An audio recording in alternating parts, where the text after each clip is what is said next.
In example 2, we need to graph the following linear equations. We're going to determine if the lines are parallel, perpendicular, or neither. I'm going to justify it verbally to you by just talking, but it's a good idea, of course, if you're doing homework or a test or something where your work is written down, to write that down. So make sure that you're writing down how you know that the lines are going to be parallel, perpendicular, or neither. So one thing I look at when I have my lines in slope-intercept form, each one of these is, I like to look at the slope. You know that the slope is the same. So these lines will definitely be parallel. They have the same slope. So your justification is they have the same slope, and that's fine. Let's graph the first one, negative 4x plus 7. So we're going to go up 7.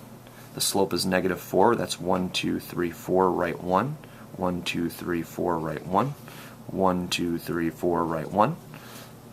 And we can draw a line that connects all these. Oops, that's a bad line. Should use my straight edge. Just ignore this little part right there.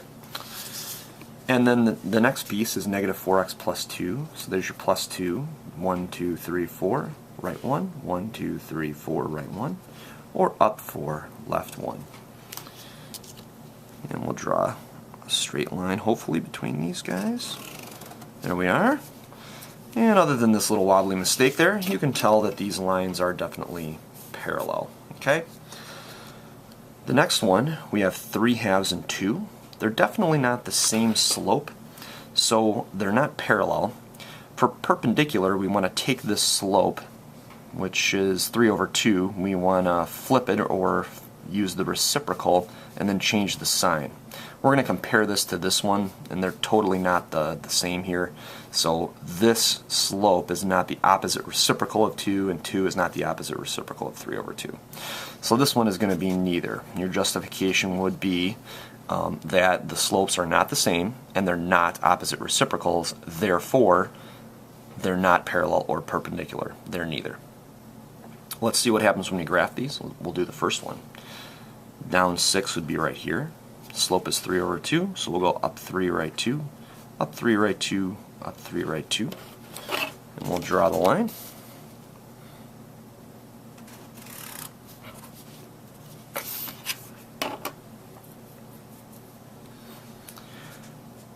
And then now we'll do the next one. This is down 6, so same y-intercept. We're going to go up 2, right 1. Up 2, right 1, up 2, right 1, up 2, right 1, up 2, right 1, up 2, right 1, and so on.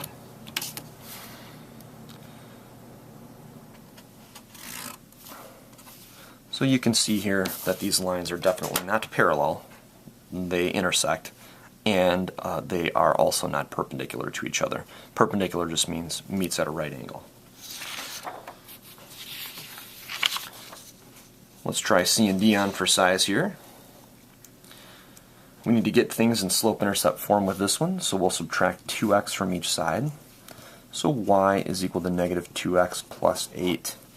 Common student error is to not get the equation into slope-intercept form, and so some students would go, oh yeah, the 2 is the same as the 2, and that's the lines are parallel.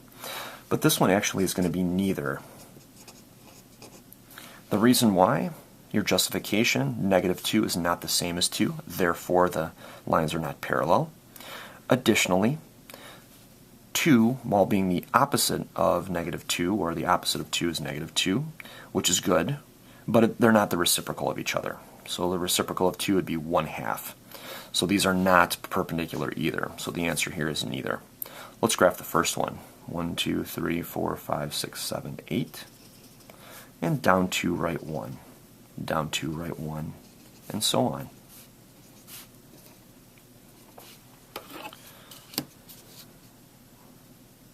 We'll just connect the dots here. I'll try to straighten this paper out a little bit. There we go.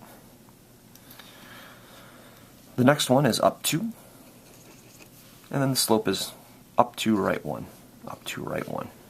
We could go down 2, left 1, and this just increases the accuracy of your line.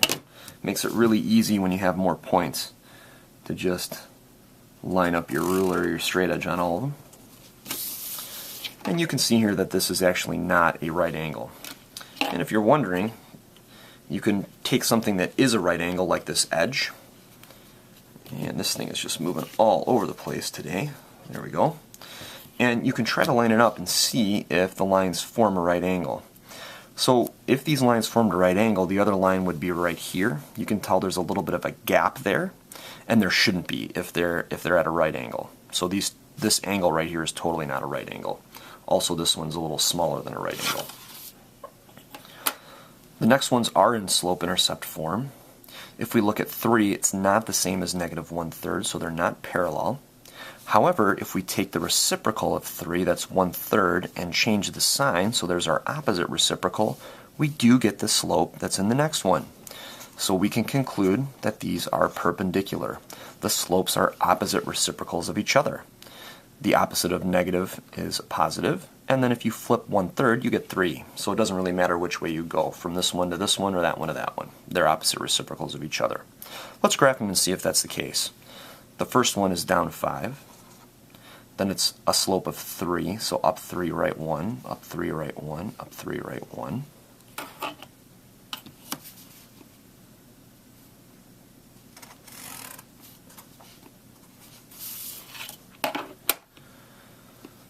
And then now the other one. Up 6 is the starting value here, the y-intercept. It's going to be down 1, right 3. Down 1, right 3. And it looks like that's about all the points we can get. We can go up 1, left 3 maybe, get another one.